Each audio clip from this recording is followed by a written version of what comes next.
gentlemen, bullying is a community problem. And that's why it's important that you're here this evening so you can understand exactly what your children were taught today so that we're all on the same page. Another thing we need to understand about bullying is that it's deliberate. It's intentional. They actually wake up in the morning, they come through these doors, and all they want to do is find your child, and they want to make your child feel small. Now there's two forms of bullying. There is direct bullying and indirect bullying. Now, direct bullying is something you'll see the boys doing a little bit more of. This is the physical type. The punching, the kicking, the shoving, the throwing things. Where we have the indirect bullying, which is what a lot of girls do. This is the gossip, the exclusion, the rude stares. And so, you see, the thing about bullying is, and the bully itself, is bullying is about bad behavior.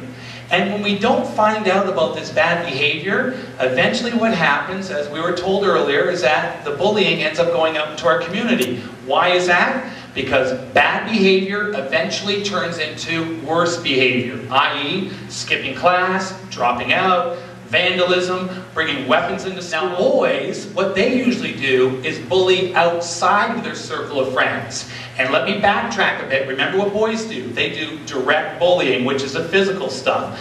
That is why it's so easy to catch boys, because we see them doing it. We see them shoving them into the locker and punching someone out.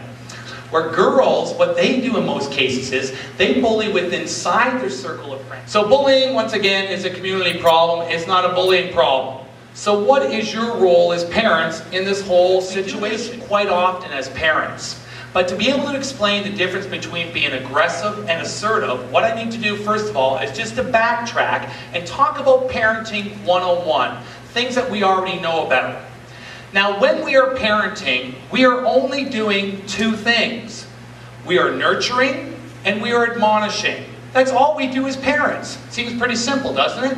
When we are parenting correctly, these are the only two things we do. We nurture our children by loving them all the time. We nurture them in their mind, in their body. If you have any religious beliefs, you'll nurture them in their soul. Then we also admonish our children. When they become willful and they go against what we ask them to do, it's our job as parents to correct this bad behavior.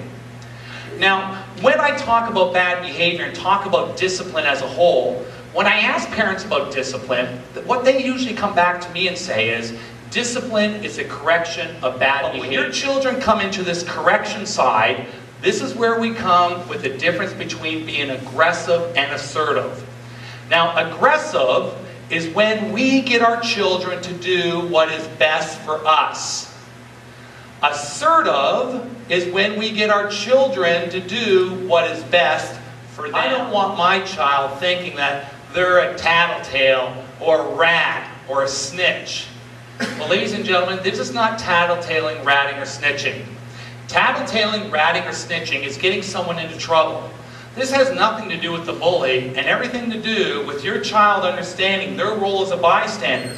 That when they're complacent, they're complicit. They are just as guilty as the bully because they are the oxygen that feeds the bullies every day and allows them to come back to the school and do whatever they want. This story about these three girls that were bullying her every single day for over 2 years. And this is what the poem she had written.